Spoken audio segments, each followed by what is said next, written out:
Maurice Kamto à Paris, par ici, par là. Beaucoup m'ont demandé pourquoi est-ce que je ne publiais pas. Beaucoup me demandent, il vient vraiment le 3 juillet à Paris? Quand je n'ai pas de réponse, je ne m'engage pas dans un sujet. Surtout un sujet délicat où les gens sont toujours prêts à vous dire que vous êtes soit infiltré, soit que vous voulez gâter la révolution. Mais je me dois de dire la vérité parce que je suis dans le combat depuis plus de 30 ans. Je me dois de dire la vérité parce que je suis journaliste. J'ai dit je suis journaliste. Je suis parti du Cameroun comme journaliste. En France, j'ai la carte d'identité de journaliste professionnel. Mais cependant, je suis un homme engagé. Raison pour laquelle je soutiens la révolution. Et je soutiendrai toujours la révolution. Parce que je veux le changement dans mon pays. Mais je ne pourrais pas non plus verser dans le mensonge lorsque je n'ai pas des éléments. Lorsque Maurice Kamto devait venir ici en février dernier, ou bien 2020, j'avais été informé. J'avais toutes les données. Je connaissais les thèmes. Je connaissais tout ce qui devait se passer. Parce que quand on est journaliste, les journalistes fonctionnent pour donner une information concernant les partis politiques ou certaines choses qui sont même le gouvernement. Nous fonctionnons avec ce qu'on appelle les communiqués de presse. Ces communiqués de presse nous sont envoyés par ce qu'on appelle soit l'AFP, l'agence France Presse ou Reuters ou encore d'autres agences. Et généralement, cela nous est aussi envoyé par les responsables de ces partis. C'est à partir de là que nous traitons une information. Je ne peux donc pas me lever. Et parce que j'ai suivi sur Facebook qu'un responsable de parti politique va venir et puis je vais aussi me mettre dans la mouvance. D'autant plus que le MRC a des représentants à Paris, au Cameroun, en Europe. Je n'ai donc pas été saisi. Il faut qu'on soit clair dessus. Pour être saisi, comme je l'ai dit, il y a un communiqué. Et ce communiqué, je ne l'ai pas. J'ai donc dû, parce que je voyais le temps pressé, j'ai dit, il faut que je dise quelque chose, que j'informe mes followers, et d'autant plus que certains disent que je ferme ma bouche parce que je ne veux rien dire. J'ai donc approché ce qu'on appelle la source. Parce qu'un journaliste approche la source. Un journaliste est capable d'interviewer Ben Laden. On ne va jamais dire qu'il est terroriste. Un journaliste est capable d'interviewer Shekau. On ne va pas dire qu'il est terroriste. Un journaliste est capable d'interviewer ou de causer avec Maurice Kamto. On ne va pas le juger de MRCiste ou de talibans, comme certains me jugent. Un journaliste a aussi le droit de prendre des informations dans des ministères, dans les commissariats et partout où il se doit. Bien au contraire, si on ne donne pas des informations à un journaliste, on appelle ça la rétention de l'information. Donc, on ne va donc pas me juger que parce que j'ai demandé une information à tel, ce n'est pas bon. Non, je connais mon métier. Et dans ce métier, donc, je me suis approché de Yaoundé. La première information que j'ai aujourd'hui, c'est que il n'y a pas encore de programme de Maurice Kamto à Paris. Maurice Kamto a-t-il été informé qu'il devait venir à Paris? Ce sont selon les sources du parti, il n'a pas été mêlé. Peut-il venir à Paris au moment où je vous parle? Je dis bien au moment où je vous parle. J'ai eu une réponse catégorique. C'était non. Si vous voulez que je vienne vous mentir, je vous mentirai. Mais comme je n'aime pas le mensonge, je veux que les choses soient claires. Je n'ai pas eu une seule source. C'est plusieurs sources proches du parti. Et selon le parti, il y a un responsable de la communication, qui est M. Ateba. Est-ce que l'homme qui est chargé de la communication du parti a publié un communiqué, a validé? Non. Autour de Maurice Kamto, il y a ce qu'on appelle ceux qui lui prêtent oreille et qui parfois sont sa bouche. Je me suis aussi approché. Est-ce que Maurice Kamto vient à Paris? C'est la seule question que je pose ou que j'ai posée pour que je puisse communiquer, savoir ce qu'elle veut dire. Quel est le thème? Pourquoi? On m'a dit, pour l'instant, non. Et nous sommes à combien de jours de cet événement?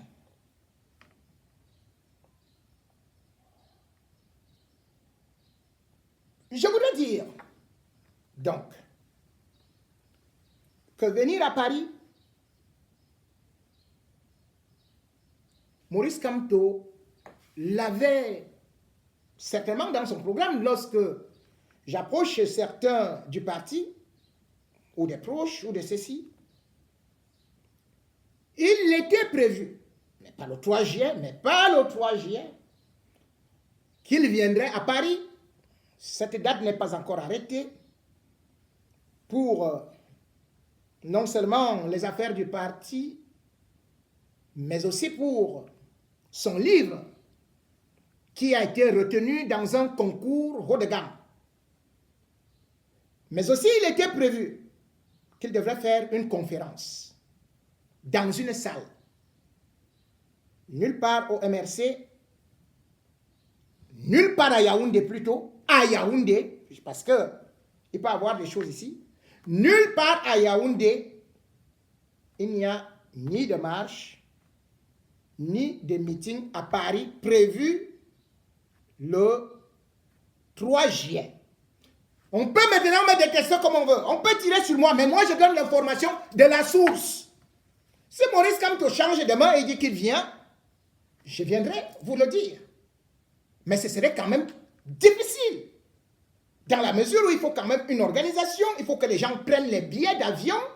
Quand il était la dernière fois là, les gens venaient des États-Unis, les gens venaient du Canada, les gens venaient de l'Allemagne, de partout. Or aujourd'hui, nous avons des problèmes de Covid. Il faut faire les tests PCR, il faut faire un certain nombre de choses, il faut réserver les hôtels. Ça va se faire quand? Mais cependant, Maurice Kamto n'interdit pas, puisque ce n'est pas lui qui donne l'ordre, que la diaspora organise ses manifestations. La diaspora est donc libre d'organiser ses manifestations, sans forcément dire que c'est parce que Maurice Kamto vient. Parce que c'est notre rôle, ce n'est même pas seulement la diaspora, même au Cameroun, on doit organiser des manifestations. Parce que le MRC a des plans d'action. Ces plans d'action, c'est non au gré à gré, avec des franquistes et consorts, non à ce code électoral qui est désuet et suranné. Donc, il faut la révision pour un nouveau code électoral consensuel. Voilà ce que j'ai entendu auprès de la direction. Et puis, le premier point, c'est la libération des prisonniers politiques. On peut donc bien organiser une manifestation à Paris pour la libération des prisonniers politiques. On peut organiser une manifestation, la diaspora a le droit d'organiser une manifestation pour dire non au gré à gré, pour dire non aux franquistes, pour dire non au mauvais code électoral, pour dire oui à la libération des prisonniers politiques du MRC, de Bibou Nissak et du professeur Foguet, qui sont les clés de voûte de ce parti.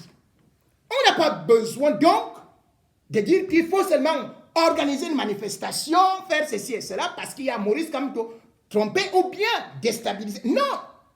Il faut qu'on dise la vérité. On peut bien mobiliser, comme on avait déjà mobilisé. Maurice Kamto n'était pas là. Donc que les organisateurs soient clairs et nous donnent les lignes ou bien les informations que nous devons diffuser. Et non de rester caché derrière les faux profils, aller insulter Chipo Remingo. Oh, il a dit ceci. Oh, il est infiltré. Je suis infiltré où? Je viens dans les réunions. Je ne viens pas dans les réunions. Moi, je suis journaliste. Je ne suis jamais allé dans une réunion du MRC. Mais je suis donc infiltré où? Étant chez moi, à la maison. Je ne suis jamais allé dans une réunion de la base ou des Amazones. Je suis infiltré où? Je donne des informations crédibles, vérifiables. Si le parti me donne ceci, une information, en tant que journaliste, je la traite. Je ne veux pas traiter les rumeurs.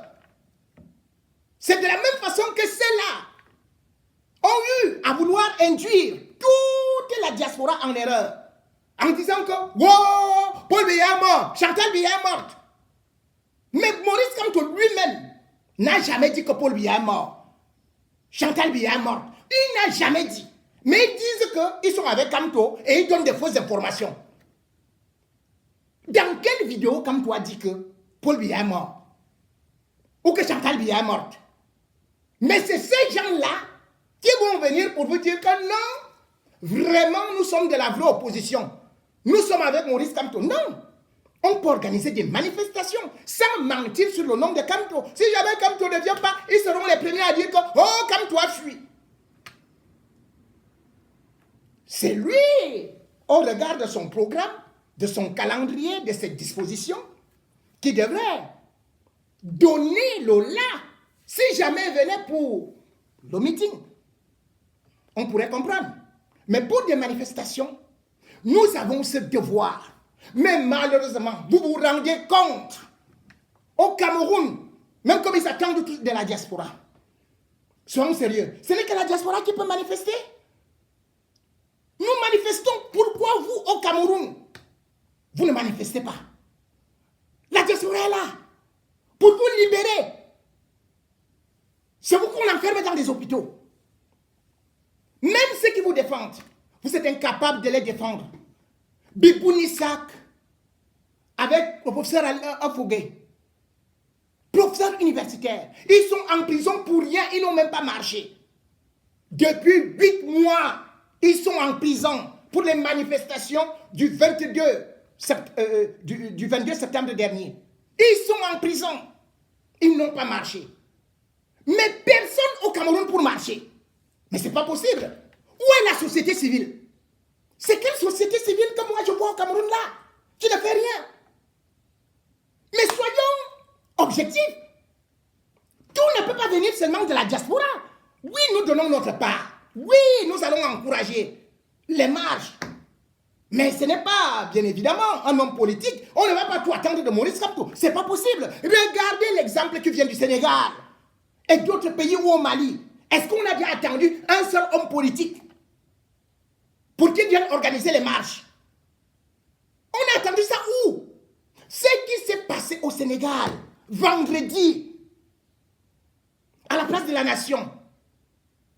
Mais c'est le mouvement, M2D, c'est-à-dire que mouvement de défense de la démocratie, qui s'est levé comme un seul homme pour dire non à Macky Sall et demander à Macky Sall la libération de 4 prisonniers politiques, de 4 prisonniers, les manifestants que Macky Sall avait arrêtés en mars. Le Sénégal, les Sénégalais n'ont pas attendu. Ils n'ont pas eu d'autorisation. Ils sont descendus dans la rue pour demander la libération. Et c'est là où Ousmane Sonko, bien évidemment, le député Ousmane Sonko, depuis 2017, seulement, il secoue le régime Macky Sall. Il a demandé, descendons-nous tous dans la rue. Mais les Sénégalais étaient là. Ils ont eu peur de la mort. Vous voulez dire qu'on ne tire pas au Sénégal? Lorsque Ousmane Sonko a été arrêté, le 3 mars 2021, ce sont les jeunes, les benskineurs, ceux qui n'ont pas d'emploi, qui sont descendus dans les rues pour exiger qu'on le libère. Et il y a eu émeute. Et plus de 10 morts. Mais à Yaoundé, à Douala, non, oncle, vraiment on est en paix. Mais attendez. Ici, il y a les gilets jaunes. Et partout, il y a la société civile.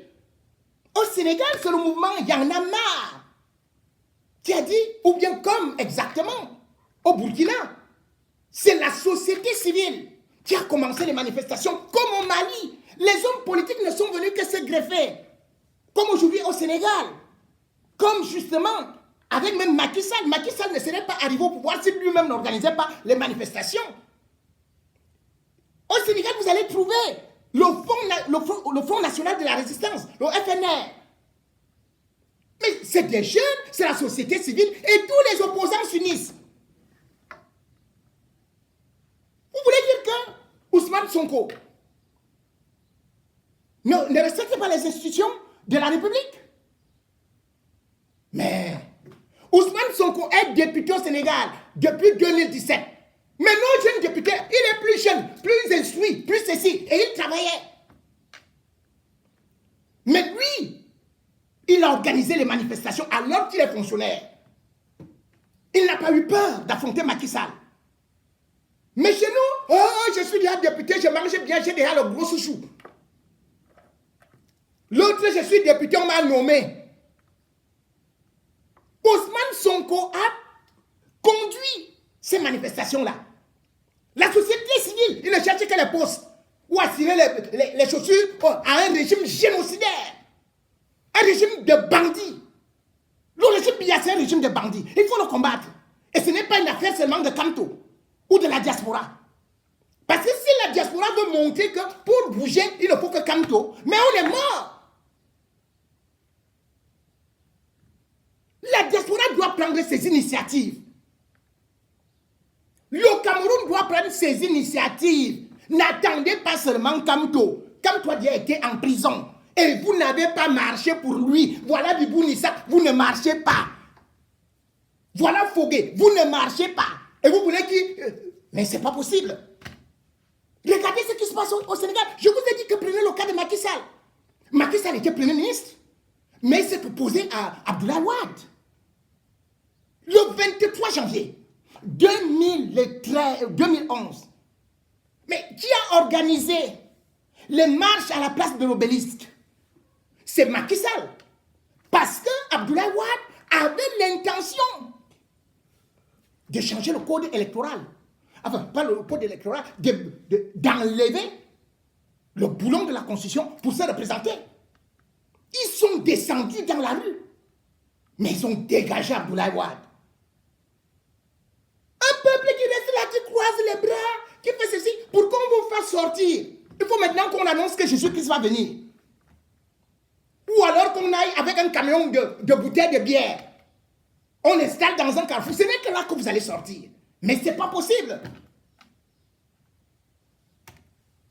Donc moi je vous dis, s'il y a manifestation le 3, eh bien faisons cela avec des thèmes. N'accusez pas de Mingonoko, oh il n'a pas communiqué. Je vais communiquer sur quoi? Si je n'ai pas d'éléments, je communique sur quoi? Je n'invente pas les informations. Je n'invente pas. Et puis, si vous êtes des responsables des partis politiques, apprenez à contacter les journalistes. Si Maurice Kamto vient, il faut déjà envoyer des communiqués de presse à toute la presse française. Il ne peut pas venir ici et la presse française n'est pas au courant. Mais vous êtes en train de faire quoi là? Mais, sur ce,